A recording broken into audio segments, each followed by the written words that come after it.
Arsene, can we start with some team news? Sead Kolasinac went off in the last game. What's the latest on him?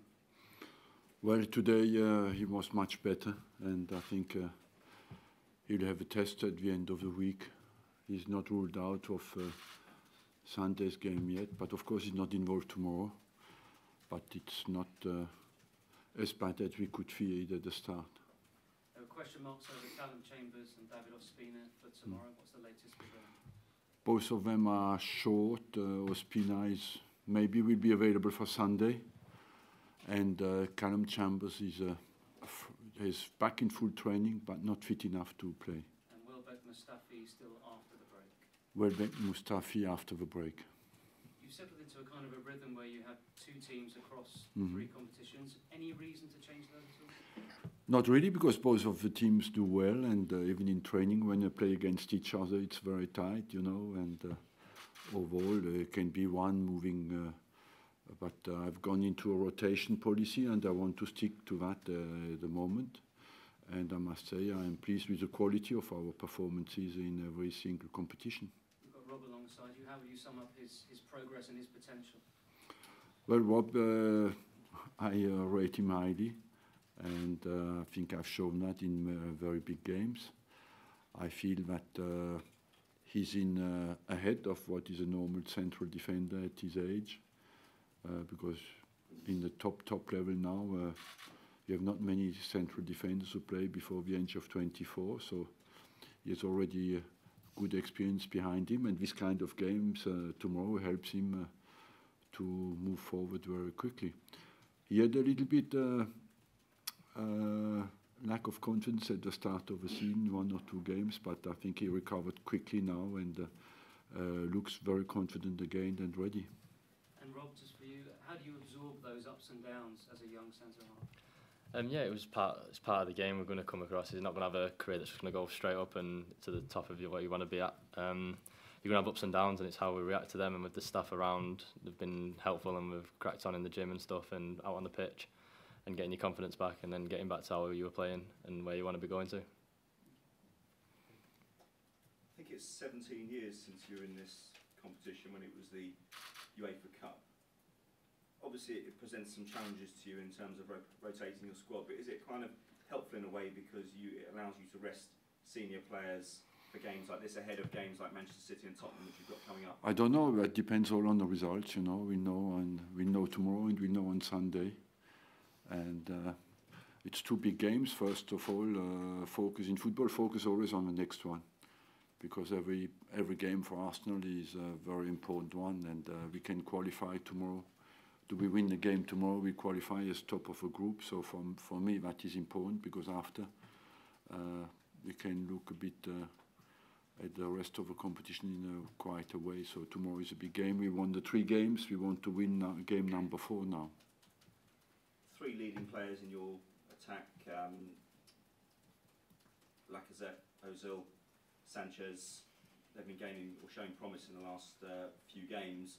Is there no temptation to put them in tomorrow night, even though you've said you'll rotate? No, because I have another trio will play tomorrow night, like Walcott, Wilshere and Giroud. It's very difficult to make a difference, you know. But I believe that they all want competition. They all deserve competition because of their quality.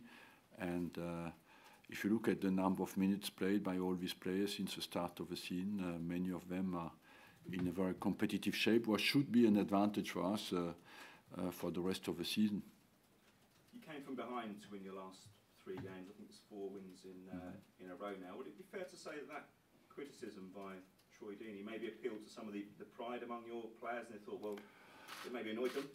Look, criticism is always most of the time on the performance of the day, and people are always tempted to say that what happened on the day is definite, but it's not like that.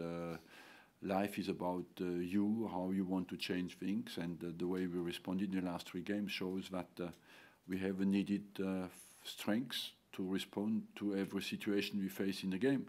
You have always a game or 2 in the season where it looks like you have not the qualities that everybody wants, but it's always down to you to respond well. There's an England squad announcement tomorrow from Gareth Southgate. There were suggestions that he's looking at including Jack Wilshere. Do you feel he's ready for inclusion in the international scene? Yeah. Or do you feel that he needs a little bit more time? I think he's ready. Personally, I think he's ready. He was not 3 weeks ago, he's today. He's ready. I have the same problem, you know, he's competitive for me as well. In every single competition, he's ready to play. And I would encourage him to do it. Do you think he can make a big difference for England at this stage, even though he's had quite limited game time? I just can repeat what I personally think, that the super fit Jack, I don't know how you can keep him out of the English squad. Suggestion that Manchester City could possibly, your opponents on Sunday, could possibly go the whole season unbeaten. I appreciate it's a kind of more general debate. I got this question many times, and it might happen one day, but it's a long way to go. There's only 10 games played, so 28 more to go. And at the moment, they can still do it, but nobody can rule it out, but we'll see. What does that kind of achievement demand from your squad, though, having done it yourselves? I think it first of all needs quality and consistency and capacity to unite your energy in every single game, because the game is very demanding. Sometimes you can lose a game that you don't envisage at all, you know. And so that is a kind of urgency. To keep a level of urgency in your squad for 38 games is not easy. Stories in recent days that you could go back for Thomas Lemar in January, obviously a player you're in for in a big way at the end of the transfer window. Any truth in those? No, at the moment I told you, I have a big squad, and the problem for me is to keep everybody together until the end of the season. Do we go on the transfer market in January? I don't know yet. So not Riyad Mahrez either? Not Riyad Mahrez? No. Question Nice. for... Thank you.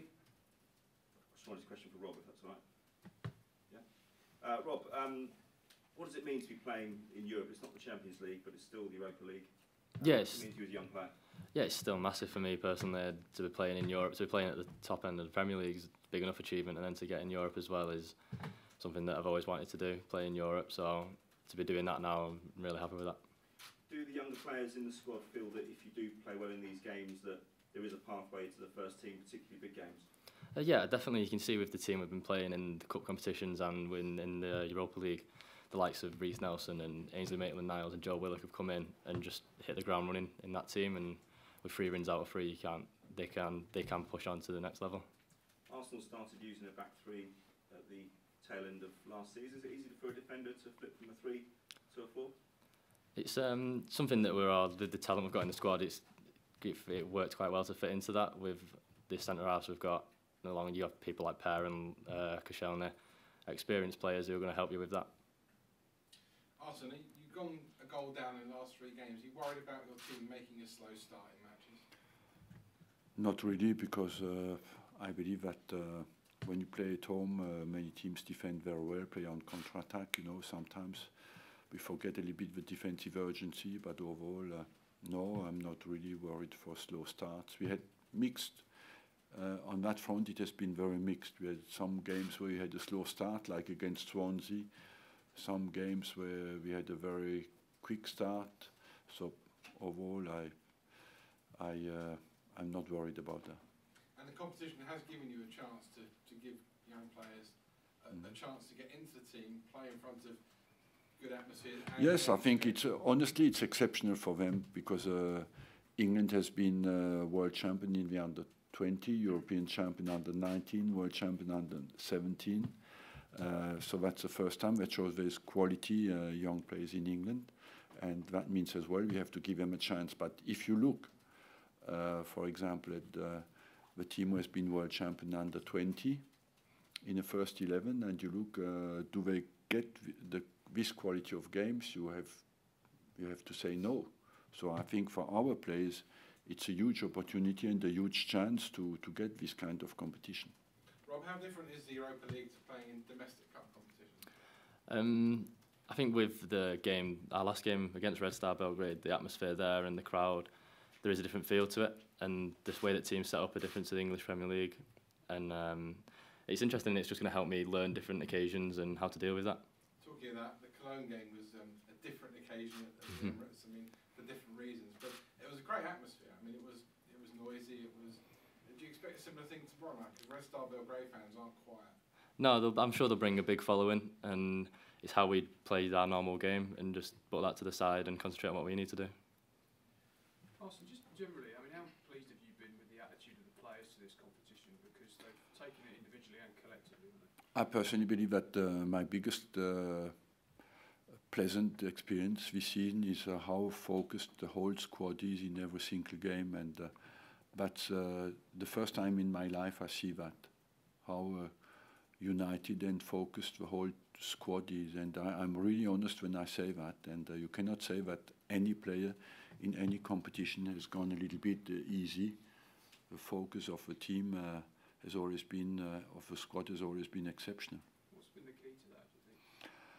I feel the fact that there's a good understanding in the squad, that we have not bought 7 or 8 players in the middle of the season. They know each other well and play together for quite a while. They had together positive and negative experiences, and they always responded well. And I think there's respect within the squad that is an important ingredient. And just one on Jack Wilshere.